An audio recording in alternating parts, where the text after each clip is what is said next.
Bonjour à tous et bienvenue sur boursicoté.com pour cette nouvelle analyse technique Forex, matières premières et crypto-monnaie avec une paire de devises euro-dollar qui s'est stabilisée dans son range ici entre 1,0240 et 1,0360. Donc on est toujours ici plutôt dans une dynamique baissière. Hier on est venu tester ici la zone des 1,0360, la moyenne mobile 20 exponentielle. On ne parvient pas à rester durablement au-dessus de cette zone, donc on est toujours ici dans cette tendance sur laquelle on voit bien ici que la moyenne mobile 20 exponentielle agit vraiment comme résistance. Donc toute rupture ici de cette zone des 1,0240 nous donnerait comme objectif une poursuite en direction de la prochaine zone de support des 1,010 sur cette paire de devises euro-dollar. Sur la paire de devises livre sterling contre dollar américain, nous sommes là aussi sur une phase de stabilisation, au sein d'une tendance baissière, et ce tant que l'on reste ici sous cette zone des 1.2390. Nous sommes juste au-dessus de la zone des 1.2130 qui, lors de la dernière phase de baisse ici, a bien joué son rôle de support. Suite à cela, on a une stabilisation, aucun rebond technique, donc la configuration reste prioritairement baissière, et en cas de rupture ici de cette zone des 1.2130, on pourrait viser un retour ici sur une zone majeure qui n'a plus été approchée ici depuis cette phase donc d'évolution que nous avions eue l'année dernière, il y a 2 ans, en mars 2023, donc sous la zone des 1.20, zone donc qui est majeure sur cette paire de devises. L'once d'or fin semble vouloir reprendre le chemin de la hausse après avoir connu ici un fort mouvement qui l'a amené à un nouveau niveau record et une phase de consolidation horizontale. On se rapproche ici de la zone supérieure de ce range de consolidation horizontale.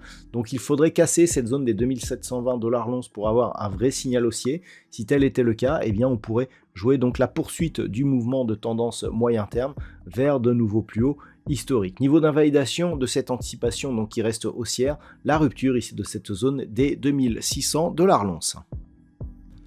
Au niveau du WTI, on a testé hier la zone des 80,50 $ le baril, on l'a retesté aujourd'hui. Petit mouvement ici d'affaiblissement mais qui ne remet pas en cause la dynamique qui reste fortement haussière. On est largement au-dessus de la moyenne mobile 20 exponentielle et globalement on peut dire que tant que l'on sera au-dessus des 74 $ le baril, on restera sur un biais, je dirais, relativement haussier. On pourrait même repousser ici cette zone de support à 75 $ le baril pour coller ici à cette phase et à cette phase ici juste avant l'explosion de la hausse. Toujours est-il que pour l'instant, c'est un niveau qui correspond à l'évolution future et prochaine de la moyenne mobile 20 exponentielle. Donc ça renforce le fait que si on reste au-dessus de cette zone, la tendance reste haussière. Quant à une éventuelle rupture de cette zone ici des 80,50 $ le baril, elle aurait un retentissement moyen terme assez intéressant avec pas mal de potentiel, puisque le prochain objectif se situerait ici sur une zone de point haut qui n'a plus été touchée depuis le mois de septembre de l'année 2023, à savoir ici la zone des 84 $ le baril. Et enfin, au niveau du Bitcoin, on se stabilise. On n'a pas parvenu ici, malgré un engouement sur certaines crypto-monnaies. D'ailleurs, je vous invite à reconsulter sur la chaîne un short que j'ai remis concernant mon intervention sur BFM Business, où je parlais du Ripple qui a connu une forte hausse aujourd'hui. Globalement, ce n'est pas le cas sur le Bitcoin. Sur le Bitcoin, le potentiel semble un peu plus entamé. Donc, on est toujours ici dans un range d'évolution entre 92 000 et 102 000 $ pour un Bitcoin.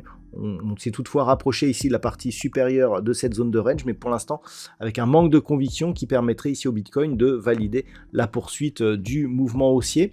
Donc pour l'instant c'est la phase de stabilisation, mais globalement tant que l'on reste au-dessus de cette zone ici des 92 000 $ pour un Bitcoin, on reste dans une phase de consolidation horizontale, mais qui s'inclut totalement dans la poursuite possible ici d'une tendance haussière moyen terme.